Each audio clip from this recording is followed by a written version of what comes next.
ఈరోజు anganwadi workers and helpers union CITU ఆధ్వర్యంలో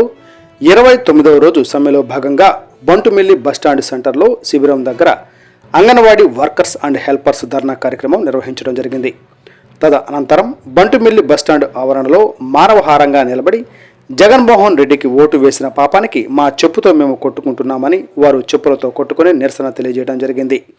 ఈ సందర్భంగా గోపి లక్ష్మి ప్రాజెక్టు అధ్యక్షురాలు గోపి లక్ష్మి మాట్లాడుతూ జగన్మోహన్ రెడ్డి అధికారంలోకి రాకముందు మీ సమస్యలన్నీ పరిష్కారం చేస్తారని, నాకు ఓట్లు వేసి గెలిపించండి, నేను అధికారంలోకి రాగానే అంగన్వాడీ సమస్యలు పరిష్కారం చేస్తానని చెప్పడం, ఒక్కసారి గెలిపించండి జగన్మోహన్ రెడ్డి ప్రాధేయపడ్డాడని, ఇప్పుడు 4.5 సంవత్సరాలు అయ్యింది, మాకు వేతనం పెంచి కనీస వేతనం పెంచండి అని అడిగితే మా మీద ఎస్మా ప్రయోగించి మమ్మల్ని ఉద్యోగుల నుంచి తొలగిస్తామని హెచ్చరికలు జారీ చేశారని, ఇది దారుణమని మా సిఐటియు మండల కార్యదర్శి మాజేటి శివ శ్రీనివాసరావు, సిఐటియు నాయకులు చొప్పర బాజీ తదితరులు పాల్గొన్నారు.